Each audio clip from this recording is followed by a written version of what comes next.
ہماری قوم کا مزاج ہے، حلوہ بنے تو سب سے آگے، زردہ بنے تو سب سے آگے۔ حلوے تو کھائے گا تو سیرت کون سیکھے گا، زردے تو کھائے گا تو سیرت کون سیکھے گا۔ میرے سرکار غوث پاک کا کردار دیکھو، اللہ اکبر۔ سرکار غوث پاک کے دور میں گویا تھا جس کی آواز بڑی اچھی تھی، اتنی اچھی آواز تھی کہ لوگ اس کو گانا سننے کے لیے بلایا کرتے تھے، وہ گانے گایا کرتا تھا۔ لیکن اب سنو اللہ والوں کے کام کیا ہوتے ہیں، سننا ذرا غور سے اس بات کو، شاید کہ اتر جائے تیرے دل میں میری بات۔ انہوں نے غوث پاک کے دور میں جب اس نے گانا شروع کیا نا، میرے غوث پاک فرماتے ہیں سن تیری بڑی اچھی آواز ہے، گانے نہ گایا کر، اس سے اللہ ناراض ہوتا ہے، کچھ اور نعت پڑھ لیا کر۔ وہ کہنے لگا یار دیکھو تو عبد القادر کو میری کمائی سے جلن ہوتا ہے، میری شہرت سے جلتے ہیں۔ اللہ اکبر۔ غوث پاک کو اور چوراہے پہ کھڑے ہو کے برائیاں کرنے لگا۔ آج بھی کچھ لوگ ہوتے ہیں نا، ان سے کہہ دو کہ صاحب یہ کام نہ کرو تو کہتے ہیں نہیں جی تم تو میری برائی مجھ سے جلتے ہو، میری ترقی سے جلتے ہو۔ اللہ اکبر۔ ایسے ہی اس نے جواب دیا۔ وقت گزرتا گیا، لوگوں میں اس کی بڑی مقبولیت ہوئی، وہ پیسے کما کے لاتا تھا، گھر والے کھانا کھلا دیتے تھے، لاتا تھا کھلا دیتے تھے۔ لیکن یاد رکھو ہر چیز کی ایک عمر ہوتی ہے، اور صاحب کبھی یہ سوچ کے گناہ نہ کیا کرو کہ بڑھاپا آئے گا تو توبہ کر لیں گے، ابھی تو جوانی ہے، ابھی تو دیکھا ہی کیا ہے۔ نہیں جی، عمر کی کسی بھی حصے میں موت آ سکتی ہے۔ قسمت والے ہوتے ہیں جنہیں بڑھاپا ہاتھ آ جاتا ہے۔ اب تو دیکھا کہ سفید بالوں والے بستر پہ لیٹے رہتے ہیں، اور جوان لوگوں کے جنازے گھروں سے ہم نے اٹھتے دیکھے ہیں۔ یار موت کی تیاری کر لو، موت کی تیاری کر لو۔ اللہ کے بندو موت کو دور نہ جانو، موت ہمارا پیچھا کر رہی ہے، ہم موت سے بھاگ رہے ہیں لیکن موت ہمارے پیچھے ہے، ایک دن آ کے ہمیں پکڑ لے گی۔ اللہ اکبر۔ سرکار کو پاک فرماتے ہیں سن تو توبہ کر لے۔ اس نے کہا نہیں تم جلتے ہو میری ترقی سے۔ وقت بدلا، گلے میں اب اس کے بڑھاپے کے اثر آئے، آواز دبنے لگی، لوگوں نے اس کو بلانا شروع کر دیا۔ لوگوں نے جب اس کو بلانا شروع بند کر دیا، جب آواز ختم ہوئی لوگوں نے بلانا بند کیا، پیسہ ختم ہوا، گھر والوں نے کھانا کھلانا بند کیا۔ کچھ دن تک پیسہ رہا، گھر والے کھلاتے رہے، لیکن جب پیسہ بالکل ختم ہوا گھر والوں نے اس کو کھانا دینا بند کر دیا، اپنوں نے منہ لگانا بند کر دیا۔ جب اپنوں نے منہ لگانا بند کر دیا، پھٹے کپڑے ہو گئے، میلا لباس ہو گیا، کوئی کھلاتا نہیں تھا، مکھیاں بدن پہ بھنکنے لگی، کوئی پاس نہیں بیٹھاتا تھا، جا کے قبرستان میں جا کے بیٹھ گیا، سوچنے لگا ایک دن یہیں پہ آنا ہے، ہو سکتا ہے کوئی مجھے کاندھا نہ دے۔ یہ سوچ کر کے قبرستان جا کر کے بیٹھا، دنیا مخالف ہے، کوئی کاندھا نہیں دے گا، مروں گا تو یہیں رہ جاؤں گا۔ لیکن اللہ اکبر، ایک دن اسی قبرستان کے پاس سے میرے سرکار غوث پاک کا گزر ہو جاتا ہے، اور وہ کریم ابن کریم جو ٹھہرے، وہ سخی ابن سخی جو ٹھہرے، اللہ اکبر، جیسی قبرستان کے پاس سے گزرے وہی لباس اس کا پرانا ہے، مکھیاں اس کے بدن پہ ہیں۔ میرے غوث نے قدم روک دیے، غور سے دیکھا، دیکھنے کے بعد پہچان گئے، یار یہ تو وہی گویا ہے جو چوراہے پہ کھڑے ہو کر میری مخالفت کیا کرتا تھا، جو چوراہے پر کھڑے ہو کر کے میری برائی کیا کرتا تھا۔ آپ گئے، اپنے شاگرد کو بلایا، بلانے کے بعد آپ نے کچھ پیسوں کی تھیلی دی اور اپنے شاگرد کے ہاتھ میں دے کر کے کہا جاؤ قبرستان چلے جاؤ، وہاں پر ایک غریب بیٹھا ہوا ہے، اس کو جا کر کے یہ پیسہ روپیہ جا کر کے دے دو۔ اللہ اکبر، جیسی وہ لے کر کے چلا، غوث پاک فرماتے ہیں نام مت بتانا کس نے دیا ہے ورنہ وہ شرمندہ ہو جائے گا۔ آج اپنی زندگی کا آپ جائزہ لیجئے، اگر زکوٰۃ بانٹتے ہیں تو کیمرے لگا کے بانٹا کرتے ہیں، خیرات تقسیم کرتے ہیں تو کیمرے لگا کے تقسیم کیا کرتے ہیں۔ یار ہم نے کوئی نیکی کی تو اللہ کو دکھانے کے لیے کی یا بندوں کو دکھانے کے لیے کی ہے؟ اگر دنیا کو دکھانے کے لیے کرتے ہو تو یہ نیکی تمہارے منہ پہ مار دی جائے گی، اگر اللہ کو دکھانے کے لیے کر رہے ہو تو پھر کسی کی پرواہ نہ کرو، کوئی دیکھے نہ دیکھے، بس یہ سوچا کرو کہ یا تو خدا دیکھے یا مدینے والا مصطفیٰ دیکھ لے، اور کسی کی غربت کا تماشا نہ اڑایا کرو۔ آج لائنیں لگتی ہیں، رمضان کا مہینہ آئے گا، خیرات بانٹیں گے دولت والے، اعلان کریں گے اس کی طرف سے کمبل بٹ رہے ہیں، وہ غریب جا کے بیٹھ جاتے ہیں، شرم نہیں آتی؟ انتظار کراتے ہو، آگے بڑھو، وقت بہت کم ہے۔ شاگرد میں کہتا ہوں کوئی بھی کام کرنا ہو اللہ کی رضا کے لیے کیا کرو، ہمیں مرنا ہے، بس یہ یاد رکھو، ہمیں حسنین کے نانا کو منہ دکھانا ہے، مولا علی کا بھی سامنا کرنا ہے، صاحب ان کا سامنا کرنا ہے، کس منہ سے سامنا کرنا یہ تجھے اور مجھے سوچنا پڑے گا۔ سرکار غوث پاک فرماتے ہیں جا کے اسے بتانا مت کس نے دیا ہے۔ یہ آیا مرید لے کر کے، آنے کے بعد قبرستان میں اسی غریب کے ہاتھ میں جا کے جب تھیلی رکھی نا، اس نے یوں چہرہ اٹھایا اور دیکھ کے آنکھوں میں آنسو آ گئے، کہنے لگا یار یہ تو بتا دے، پورے شہر کے اندر کسی نے مجھے منہ تک نہیں لگایا، کوئی مجھے ایک وقت کا کھانا دینے تیار نہیں ہے، یہ بتا یہ اتنا اتنا احسان کس نے کر دیا ہے؟ کون ہے اتنا مہربان جو مجھ سے اتنا پیار کرتا ہے؟ شاگرد کہتا ہے مجھے دینے کا حکم ہے، بتانے کا حکم نہیں دیا گیا ہے۔ یہ کہہ کے شاگرد جب چلنے لگا اس نے کہا ٹھہر مجھے پتا ہے۔ اللہ اکبر، جیسی وہ واپس آیا ہے وہ مرید شاگرد آ گیا، سرکار وہ پاک پڑھانے میں مصروف ہیں۔ جب واپس آیا تو آ کر کے وہی فقیر بھکاری دروازے پہ کھڑا ہو گیا۔ میرے غوث اپنی جگہ سے اٹھ کے کھڑے ہو گئے۔ ہاں یہ آئینہ ہے آج کے پیروں کے لیے جن کے پاس غریبوں سے ملنے کا ٹائم نہیں ہوتا ہے، ان پیروں کے لیے جو امیروں کے یہاں پہ صبح و شام گزارا کرتے ہیں۔ غریب دروازے پہ آئے تو اسے ٹائم دے کے ٹال دیا کرتے ہیں، تجھے جمعرات میں آنا، تجھے پیر میں آنا ہے۔ امیر آ جائے تو آئیے استقبال کیا جاتا ہے۔ یار شرم کرو، تم کتنے بھی بڑے پیر ہو جاؤ، غوث پاک سے بڑے پیر نہیں ہو سکتے ہو۔ اخلاق دیکھو میرے غوث پاک کا۔ جیسے یہ غریب دروازے پر آیا ہے، آ کر کے میرے غوث نے دیکھا کھڑا ہے، اٹھ کے اپنی جگہ سے کھڑے ہو گئے اور فرماتے بتا اب بھی کچھ کمی رہ گئی ہے؟ اتنا سندا تھا، آنکھوں میں آنسو آئے، ہچکی بھر کے رونا شروع کر دیتا ہے۔ میرے غوث اپنی جگہ سے چلے ہیں، چلنے کے بعد اس کے پاس جا کے کھڑے ہو گئے۔ وہ کہتا ہے کہ سرکار میں تو یہ سوچ رہا تھا، ساری زندگی میں نے آپ کی مخالفت چوراہوں پر کی ہے، ساری زندگی میں نے چوراہوں پہ کھڑے ہو کے آپ کی برائی کی ہے۔ میں یہ سمجھتا تھا میرا دشمن اگر یہاں پہ کوئی سب سے بڑا ہے تو وہ آپ ہیں، لیکن میں سمجھ نہیں پایا تھا آپ اتنے بڑے سخی ہو، اتنے بڑے کریم ہو کہ میں یہ سمجھ نہیں پا رہا ہوں کہ آپ نے میری اتنی بڑی بڑی خطائیں معاف کر دی ہیں۔ اتنا سننا تھا۔ میرے غوث مسکرا کے کہتے ہیں بتا اور بھی کچھ چاہیے؟ اس نے کہا سرکار مجھے یاد ہے ایک بار جوانی میں مجھ سے کہا تھا کہ توبہ کر لے خدا راضی ہو جائے گا، میں نے آپ کی نہیں مانی تھی۔ اب بس اتنا بتائیے کیا آج توبہ کروں گا تو کیا میرے گناہ معاف ہو جائیں گے؟ میرے غوث مسکراتے ہیں اور کہتے ہیں لا ہاتھ بڑھا دے، ہاتھ میں ہاتھ دے دے، صرف توبہ سے گناہ کی معاف نہیں ہوں گے بلکہ اللہ تجھے محبوب بھی بنا لے گا۔ اس نے اتنا سنا ہے، تڑپ کے کہتا ہے سرکار کیا اتنا بڑا کرم بھی ہو سکتا ہے؟ میرے غوث کہتے ہیں ہاتھ بڑھا دے، توبہ کرنا تیرا کام ہے اور تجھ کو ولی بنا دینا یہ عبد القادر جیلانی کا۔ نعرہ تکبیر، نعرہ رسالت، علماء اہل سنت، مسلک اعلی حضرت، جشن غوث الورا، نعرہ تکبیر، نعرہ رسالت۔ ہاں صاحب، انہوں نے تو رات دن کی برائی کرنے والوں کو معاف کر دیا۔ اب اپنے گریبان میں جھانک کے ذرا دیکھیے، اگر چوراہے پہ باپ بیٹے کو ڈانٹ دینا تو بیٹا کہتا ہے تم نے میری بے عزتی کر دی، اور پھر کئی دن تک باپ سے نہیں بولتا ہے۔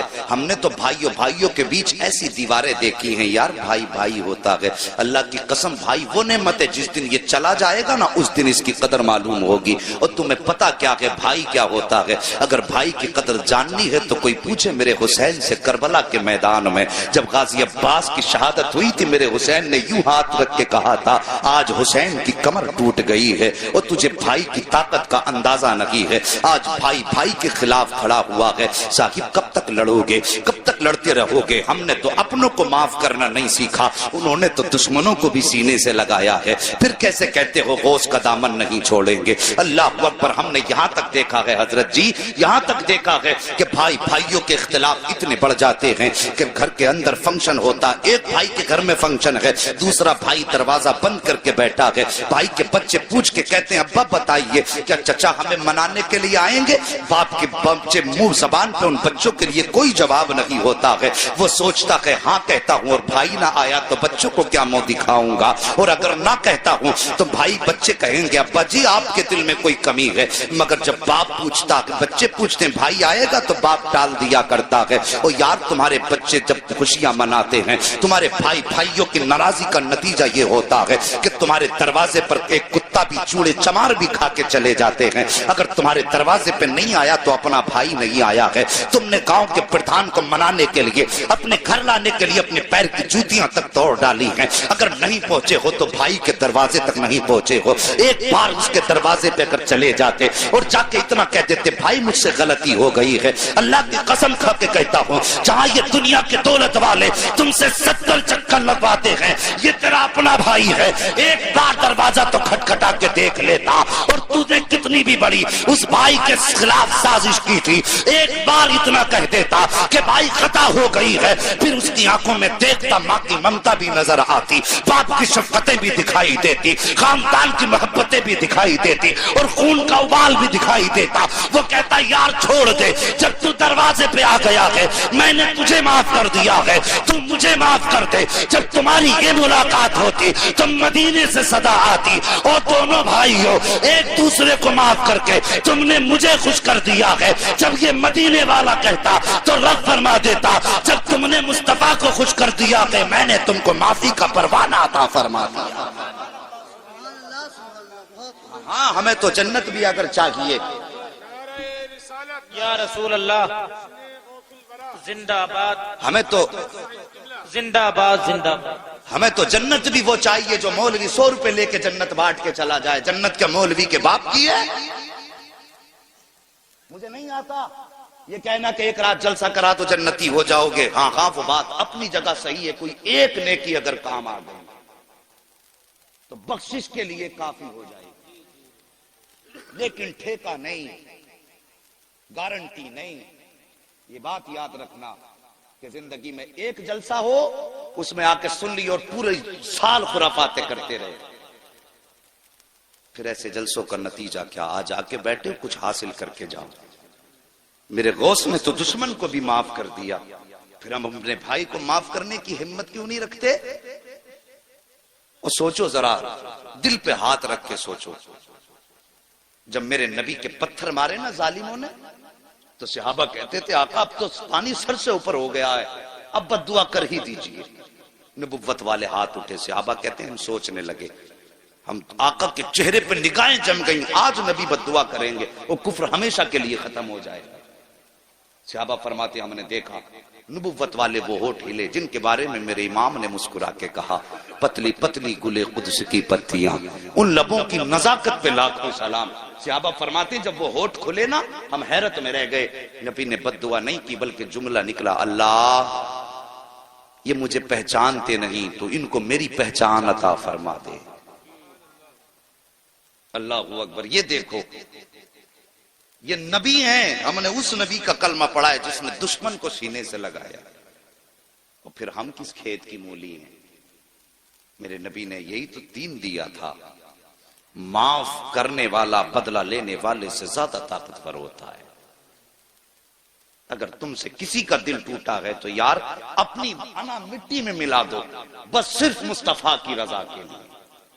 میں کچھ نہیں کہتا تم سے، صرف مصطفیٰ کی رضا کے لیے۔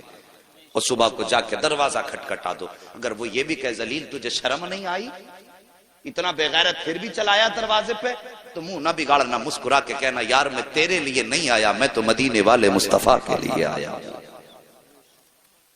اتنا کہہ کے اپنی انا مٹی میں ملا دو۔ حضرت علی فرماتے ہیں اگر کسی بڑے کا ادب کرنے میں یا انکساری میں کسی کی عزت کم ہو جائے تو حضرت علی فرماتے ہیں وہ قیامت میں میرا دامن پکڑ لے۔ جھکنے والوں کو اللہ عزتیں کم نہیں کرتا بلکہ جھکنے والوں کو اللہ عزتیں زیادہ عطا فرماتا ہے۔ بات سمجھ رہے ہیں میری؟ ہم میں تو دیواریں بڑی اونچی اونچی ہو گئی۔ ایک بھیا اگر بن گیا نا کوئی ادھیکاری اور دوسرا بیچارہ ٹھیلا لگا کے بچے پالتا ہے تو ان کے بیچ بڑا فرق ہو گیا۔ وہ سوچ یار تجھے اللہ نے اگر ادھیکاری بنا دیا، تیری 60,000 یا 90,000 تنخواہ ہے، تو سوچ وہی خدا اگر چاہتا تو تجھے ٹھیلے پہ لگا دیتا، اور جسے ٹھیلے پہ لگایا اسے اس پوسٹ پہ بیٹھا دیتا۔ پھر بتا تیرا کیا ہے اس میں؟ اللہ نے زندگی دی ہے، اگر امیر بھی ہو نا تو غریبوں کو نبھا کے چلو۔ میرے غوث پاک رضی اللہ تعالیٰ عنہ حج کے سفر کے لیے روانہ ہوئے، شور ہو گیا پورے بغداد میں، سرکار غوث پاک حج کے لیے جا رہے ہیں۔ آپ دیکھیے حضور حسن میاں آئے، خبر ہو جائے حسن میاں آ رہے ہیں، کتنی بھیڑ لگ جاتی ہے کہ نہیں لگتی؟ کہ نہیں لگتی؟ بہت بھیڑ لگتی۔ اور پھر اگر پتہ چل جائے تاج الشریعہ آ رہے پھر تو میدان چھوٹے پڑ جاتے۔ سوچو اگر تاج الشریعہ کا یہ عالم ہے اور جب لوگوں کو پتہ چل جائے کہ بغداد والے غوث حج کے لیے جا رہے ہیں پھر کیا عالم ہوگا؟ بھیڑ لگنے لگی. اللہ اکبر. سبق حاصل کرو زندگی سے. بھیڑ لگنے لگی, بہت بڑا قافلہ ہو گیا. جب چلنے لگا تو ظاہر ہے پہلے کوئی ہوائی جہاز تو تھے نہیں, نہ بسیں تھی. وہ چوپایوں والی سواریوں پہ لوگ سفر کیا کرتے تھے. یہی تھا نا, سفر کرتے تھے. جب سفر کرتے تھے پیدل تو پھر راستے میں پڑاؤ بھی پڑنا, یہ بھی ضروری تھا, ٹھہرنا, آرام کرنا. تو کچھ بستیاں راستے میں پڑتی تھی. وہاں لوگوں کو پتا چلا غوث پاک ادھر سے گزرنے والے ہیں, تو پتا چلا یہیں قیام کریں گے. امیروں نے اپنے اپنے گھر سجا دیے, انتظام کر دیا غوث پاک میرے گھر ٹھہریں گے. لیکن ایک غریب تھا, وہ سوچنے لگا, تمنا تھی کاش میرے پاس دولت ہوتی, میں اپنے گھر بیٹھاتا غوث پاک کو, میں اپنے گھر بیٹھاتا اگر میرے پاس دولت ہوتی. لیکن اب میں اپنے گھر نہیں لاؤں گا, کیوں؟ میں ان کے لائق نہیں, بس ان کا دیدار ہو جائے یہی بہت بڑی بات. لیکن یہ کہتا میں بیٹھا تھا, اچانک میرے دروازے پہ شور ہوا, وہ یار دروازہ تو کھول. کہا میں نے جیسی کھول کے دیکھا سامنے میری چوکھٹ پہ غوث الاعظم مسکرا رہے تھے. بڑے بڑے امیر کھڑے ہیں, لیکن میرے غوث نے غریب کے دروازے پہ دستک دی. وہ کہتا میرے گھر میں کچھ بیٹیاں تھیں اور جن کی میں شادی کرنا چاہتا تھا, انتظام نہیں تھا, اور مجھے ڈر یہ تھا غوث پاک کو ٹھہراؤں گا تو ان کے ساتھ لوگ بھی ہوں گے, ان کے کھانے کا بھی انتظام ہوگا. کہتا غوث پاک آئے, میرے گھر میں ٹھہرے. فرماتے ہیں پورا انتظام غوث پاک نے فرمایا کھانے کا ہے. آج نذرانے لینے کا تو رواج پیروں میں نظر آ رہا ہے, لیکن دینے والا پیر نظر. سوچو, خود سوچو, اگر میں غلط ہوں کہہ دو کھڑے ہو کے. دینے والا پیر. نذرانوں کا ایک تصور تھا پیروں کی بارگاہ میں کہ امیروں سے لیتے تھے, غریبوں کو دیتے تھے, اس لیے امیر جا کے دیتے تھے حضرت یہ نذرانہ. اب تو بھائی غریب بھی آ کے کہتا نا حضرت 50,000 کم پڑ رہے ہیں بیٹی کی شادی میں, دعا فرما دیں, تو پہلے 100 روپے دعا کے لیے لے لیتا وہ اس سے. پہلے 50,000 تھے, اب وہ رہ گئے 49,950 غریب تھے. 50 اور گھٹ ہو جاتے, کم ہو جاتے ہیں. مگر میرے غوث پاک اللہ اکبر قربان جائیں, ایسے دستگیر زمانے میں کوئی نظر آتا ہی نہیں. تیری نسل پاک میں ہے بچہ بچہ نور کا, تو ہے عین نور تیرا. سبحان اللہ. سب کو نعت یاد ہے, اللہ سلامت. توجہ ہے. کہتا ہے میرے غوث پاک میرے گھر پہ ٹھہرے, انتظام کیا کھانے کا. اور پھر وہ کہتا ہے لوگ آئے نا, نذرانہ دینے لگے حضرت, نذرانہ دینے لگے. کہنے لگا انتظام سارا غوث پاک کا تھا, لیکن میری بستی میں میرا چرچا ہو گیا, لو اس نے غوث پاک کے سارے ساتھیوں کے کھانے کا انتظام کیا. کہنے لگا دیکھو کام ان کا تھا, نام میرا ہو گیا. اللہ اکبر. کہتا ہے جب سارے لوگ کھا چکے, رات گزاری, صبح چلنے لگے, میرے غوث نے مجھے بلایا اور بلا کے فرمایا ذرا قریب آ, اور سینے سے لگا کے کان میں کہنے لگے بیٹیاں جوان ہیں, انتظام نہیں ہے شادی کا. بس اتنا کہا تھا, غوث پاک پہ جتنا بھی نذرانہ مریدوں نے دیا تھا وہ سب اٹھا کے میری گود میں ڈالا اور فرمایا جا جا بچیوں کا انتظام فرما دے. وہ کہتا ہے بظاہر تو تھوڑا تھا, لیکن اللہ نے اتنی برکتیں دی کہ میری بچیوں کی بھی شادی ہو گئی اور نسلوں کے گزارے بھی ہونے لگے. اللہ اکبر. کون دیتا ہے دینے کو منہ چاہیے, دینے والا ہے سچا. ہمارا نبی غریبوں سے پیار کرو, یہ میرے نبی کا فرمان ہے, اور یہ میرے غوث کی زندگی کا. ایک بات آخری نبی کی بیان کر کے بات ختم کر لوں, ابھی برداشت کریں گے تھوڑے سے. اللہ سلامت رکھ کے سارے بول دو یا رسول اللہ. ہے جی اتنی کنجوسی سے نہیں, اب نبی کے صدقے میں ہاتھ ملے تو اٹھائی دیجئے. میں نے اب تک کسی سے سبحان اللہ کہلوایا, تھکایا آپ کو, بس چاہتا تھا ذہن منتشر نہ ہو, دل میں بات اترے. لیکن اب ذرا بیداری دکھائیے اور بولیے یا رسول اللہ. اللہ سلامت رکھے. بس توجہ کیجئے, میرے نبی نے غریب پروری کیسی فرمائی. توجہ کرنا, بس 10 منٹ رہ گئے. خیریت ہیں پیچھے والے لوگ؟ ٹھنڈی ہوا تو نہیں لگ رہی ہے؟ کوئی بات نہیں, یہاں ٹھنڈی برداشت کر لو, قیامت میں گرمی سے غوث پاک بچا لیں گے انشاءاللہ. توجہ ہے. میرے نبی اللہ اکبر اتنا غریب پرور, قربان جاؤں. ہمیں تو دولت پہ بو ہے, گھمنڈ دولت کا. کیا کرنا ہے یار, آج آنکھیں کھلی ہیں تو سب ہمارا ہے, جس دن بند ہو گئی سب پر آیا. اس پہ نہیں اترانا چاہیے, اس پہ نہیں اترانا چاہیے. واصف علی واصف ایک بڑا مشہور شخص گزرا ہے, ان نے اسکول بنایا, اسکول انٹر کالج جو بھی بنایا، لوگ اس بڑا نرم دل تھا، اس کی بات بہت اس نے اہم بات کہی تھی. اس نے لوگوں نے اس کے پاس آتے ایڈمیشن کرانے کے لیے تو لوگ کہتے کہ صاحب غریب ہیں فیس نہیں دے پائیں گے، تو کہتا تھا چلو معاف کر دیں. کوئی آ کے کہتا غریب ہے فیس نہیں دے پائیں گے تو لوگ کہتے تھے پھر کہتا معاف کر دی. جو اس کا پرنسپل تھا اس نے کہا سر اگر ایسے ہی معاف کرتے رہیں گے تو دھندا کیسے چلے گا؟ اس ٹائم تو کمائی کا سب سے اچھا سسٹم ہے، اسپتال بنا لو یا کالج بنا لو، سب سے تیز امیر ہونے والا سسٹم. کالج بنا لو یا اسپتال بنا لو، کوئی فیس نہیں، کتنا لے لیں کتنا دے دیں کچھ پتا نہیں. توجہ ہے؟ ہاں برا مت ماننا اگر کسی کا اسکول ہو تو نصیحت حاصل کرنا. واصف علی واصف سے پرنسپل نے کہا کہ اگر سر ایسی معاف کرتے رہے تو دھندا کیسے چلے گا؟ اس نے کہا یہ اسکول میں نے پیسہ کمانے کے لیے نہیں بنایا. کہا پھر؟ کہا میں نے یہ جو لوگ بھیجے ہیں فری کیے ہیں اس لیے نہیں کہ یہ لوگ میرے اسکول کو پیسہ دیں، بلکہ اس نے کہا تھا میں اس لیے فیس معاف کر رہا ہوں تاکہ یہ لوگ میرے جنازے میں شامل ہو جائیں. یاد رکھنا اس بات، بہت بڑی بات اس نے کہی تھی. یہ میں اپنے جنازے کی بھیڑ بڑھا رہا ہوں، کوئی مہربانی نہیں کر رہا ہوں، جنازے کی بھیڑ بڑھا رہا ہوں. پتا چلا اچھے عمل کرو گے تو بھیڑ اچھی ہوگی. لیکن یہ بھی ہوتا ہے پدھان مرے تھے، کتا مرا پدھان کا تو پورا گاؤں تھا، پدھان مرے تو آدھا بھی گاؤں نہیں تھا، اس لیے کہ وہاں تو پدھان کو منہ دکھانے گئے تھے. اب جب پدھان ہی مر گئے تو پھر کسے منہ دکھانے جاتے؟ سمجھ رہے نا میری بات؟ یہ محاورہ ہے، اگر کوئی برادری یہاں پدھانوں کی ہو تو برا مت ماننا کہ مولوی ہمیں کہہ گیا ہے جی. بس سمجھانا چاہتا ہوں کہ جب تک آنکھیں کھلی ہیں تب تک ہمارا ہے، آنکھیں بند ہوئی تو سب پر آیا، سب پر آیا. آؤ رب کے قریب ہو جاؤ، اپنے مصطفیٰ کے قریب ہو جاؤ. یہ زندگی کا سب سے اہم مشغلہ ہے کہ ہم مصطفیٰ کے قریب ہو جائیں. ہم تو غریب رشتہ داروں کو اپنانے سے انکار کر دیتے ہیں. اگر کہا جائے کہ یار تجھے اللہ نے اتنی دولت دی ہے، تیری بہن غریب ہے، اسی کی بیٹی لے آ گھر میں مدد کر دے اس کی، تو کہتا ہے کہ یار مدد کر تو دی، 4 لاکھ دے رہا ہوں. اور ظالم تیرے 4 لاکھ سے کیا مدد ہو جائے گی؟ اللہ نے تجھے دولت دی ہے، چلا جا بہن کے دروازے پہ جھولی پھیلا کے کہہ دے بہن اپنی بیٹی میری جھولی میں ڈال دے.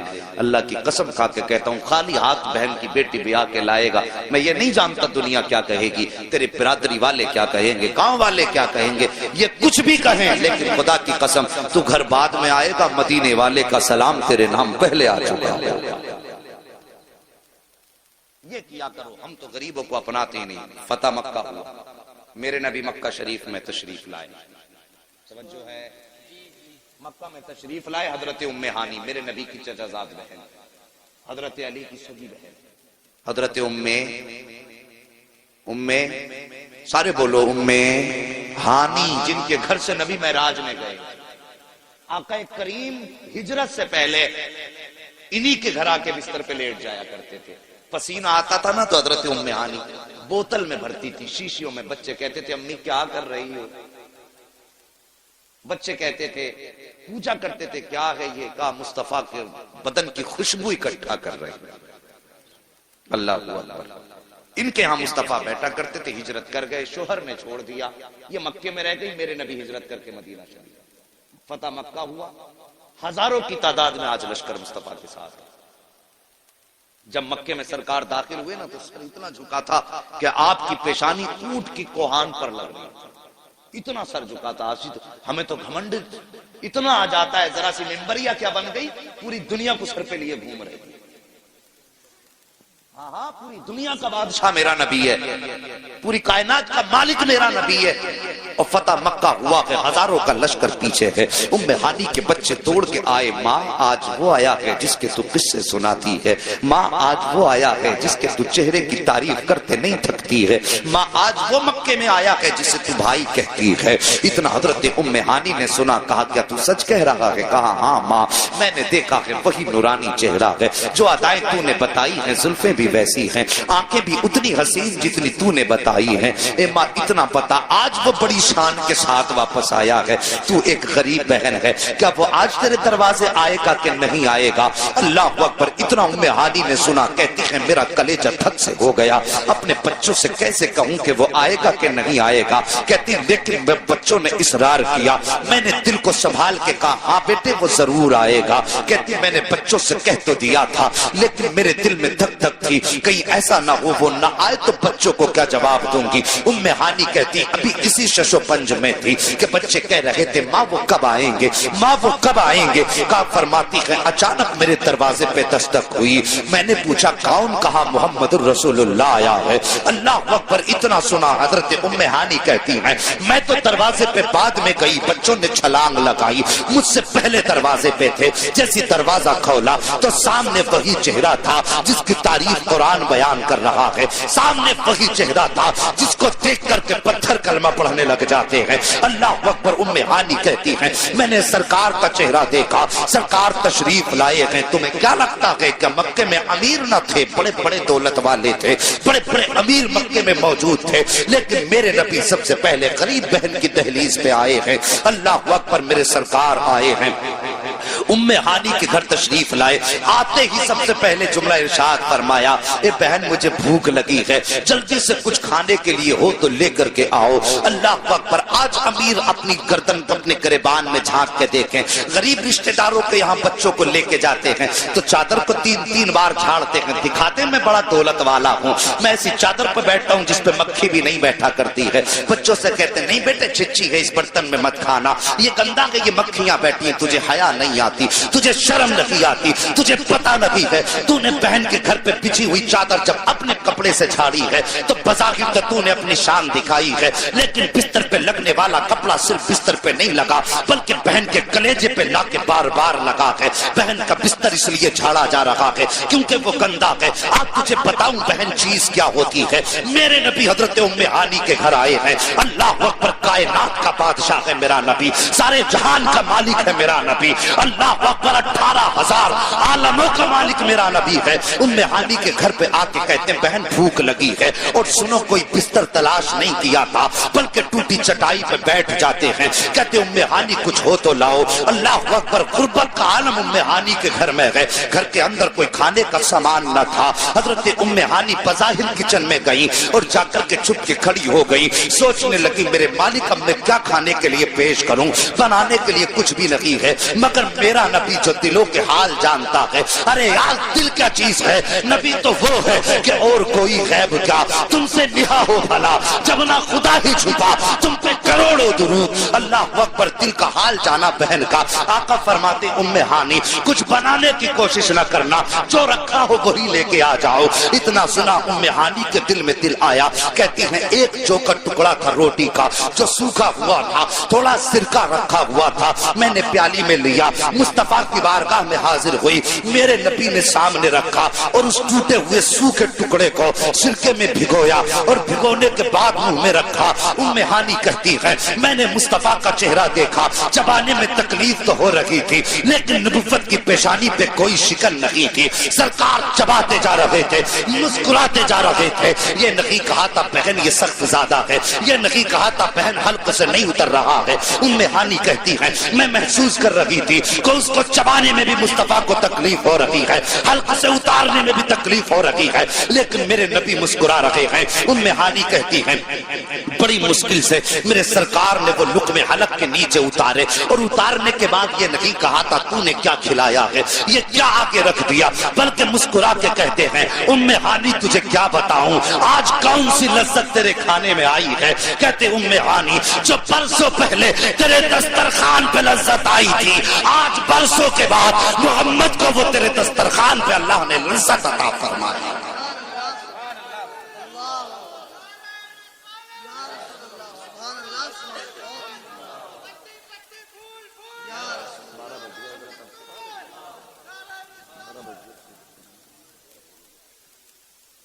لوگوں میرے نبی اللہ اکبر غوث پاک کی محفل میں بیٹھے ہو تو آج میرے غوث کی طرف سے یہ تحفہ سمجھ کے لے جاؤ, جب تک جیئیں گے اپنے غریب رشتہ داروں کو نبھاتے رہیں گے, بولو انشاءاللہ۔ اپنے بھائیوں سے جو ناراضیاں ہیں انہیں ختم کریں گے، اپنی انا بھول کے مصطفیٰ کی رضا کے لیے انہیں معاف کریں گے انشاءاللہ۔ سارے بولو انشاءاللہ۔ اگر اتنا کر لیا تو میں سمجھوں گا میرا آنا قبول، تمہارا برانا قبول ہے، ورنہ کچھ بھی نہیں، ثواب تو ذکر کا مل ہی جائے گا۔ بس صاحب اپنوں کو سینے سے لگاؤ، اپنوں کو قریب لاؤ، اور پیروں کے لیے میں نظریہ فکر دیتا ہوں۔ میرے غوث غریب کے چوکھٹ پہ ٹھہرے، میرے نبی سب سے پہلے غریب بہن کے دروازے پر آئے۔ اگر وقت ہوتا تو اور بھی ایک آدھ مثال ایسی رکھتا۔ اللہ اکبر۔ مگر میں یہ سمجھتا ہوں کھانا اتنا کھانا چاہیے جتنا ہضم ہو جائے، بہت زیادہ کھانے سے پیٹ خراب ہو جاتا ہے۔ کسی نے کہا تھا طوفان نوح لانے سے آخر کیا فائدہ، ایک اشک ہی بہت ہے اگر کچھ اثر کرے۔ بس یہ باتیں تھی، قرآن نے فرمایا یا ایھا الذین آمنوا اتقوا اللہ وکونوا مع الصادقین، اے ایمان والو اللہ سے ڈرو اور سچوں کے ساتھ ہو جاؤ۔ یہ اسی لیے ہم اپنے غوث کا بھی تذکرہ کرتے ہیں، اپنے صابر کی بھی باتیں کرتے ہیں، اپنے وارث کے بھی چرچے کرتے ہیں، ہم اپنے امام احمد رضا کے بھی تذکرے کرتے ہیں، غریب نواز کی بھی باتیں کرتے ہیں، مفتی اعظم کے بھی ذکر کرتے ہیں، تاج الشریعہ کا بھی نام لیا کرتے ہیں، اس لیے کہ اللہ نے تقوی کے بعد ہمیں ولیوں کے دامن سے لپٹنے کا حکم دیا ہے۔ یہ اس لیے کہ جب شیطان کو دوزخ جنت سے نکالا گیا تو اس نے کہا تھا میں انہیں بھٹکاؤں گا، میرے رب نے فرمایا جا تجھے میں نے پوری طاقت دی، لگا لے طاقت۔ اللہ اکبر۔ جب اسے پاور دی تو اللہ نے ہمیں پاورفل شخصیتیں عطا فرمائی ہیں، وہ پاورفل شخصیتیں اللہ کے ولی ہیں۔ تم تقوی اختیار کرو، اللہ والوں کے دامن سے وابستہ ہو جاؤ، تقوی اختیار کرو گے، عمل سلامت رہے گا، ولیوں سے نپٹو گے جا کر کے تو ایمان سلامت رہ جائے گا۔ ٹھیک ہے جی۔ اللہ تعالیٰ میرے بولنے میں آمدن ساون جو خطائیں لفظ ہوئی ہوں، مولا کریم اپنے حبیب کے صدقے میں میری خطاؤں کو معاف فرمائے۔ اور سارے لوگ کلمہ شریف پڑھ لیجئے، لا الہ۔ دیکھیں اب ایمانداری سے زور سے پڑھ لو، اب کنجوسی نہیں کیجیے، ہے جی۔ تو جو نہیں بولا وہ اب بول جائے، اگر اب بھی نہیں بولا تو پھر مجھے اب جانے کے بعد بھی تکلیف ہوگی کہ یار کلمہ بھی اتنا آہستہ پڑھ رہے تھے جیسے مسجد میں تیجا ہو رہا تھا۔ پڑھیے، ذرا لگنا چاہیے سونے والوں کو کہ وہاں مجمع تھا۔ اتنی زور سے کلمہ پڑھو، لا الہ الا اللہ محمد رسول اللہ۔ بچوں ہوئے اغلاط ان کو معاف فرمائے رب کائنات۔ زندگی نے دیا ساتھ تو پھر ہوگی ملاقات، چمن رہا تو پھول کھلیں گے، زندگی رہی تو پھر ملیں گے، مسافر ہیں ہم بھی، مسافر ہو تم بھی، کسی موڑ پر پھر ملاقات ہوگی۔ فقیران آئے صدا کر چلے، سدا خوش رہو یہ دعا کر چلے۔ یہ خلیر کمیٹی زندہ باد، پائندہ باد۔ اللہ تعالیٰ ان بچوں کو آنے والے دور میں عظیم الشان کانفرنس کرنے کی توفیق عطا فرمائے، اور پوری امت مسلمہ کو ان کے شانے سے شانہ ملا کر چلنے کی توفیق عطا فرمائے۔ آپ جلد سے خوب کرائیے، لیکن مولوی کو بلا کے بس یہ کہنا کہ یار ہم نے فضیلتیں بہت سن لی، وہ باتیں بتا جا جو ہمارے اندر کمیاں ہوں، ہمیں ہمارا آئینہ دکھا جا، تاکہ آپ کے جلسے کا بھی کچھ فائدہ ہو جائے۔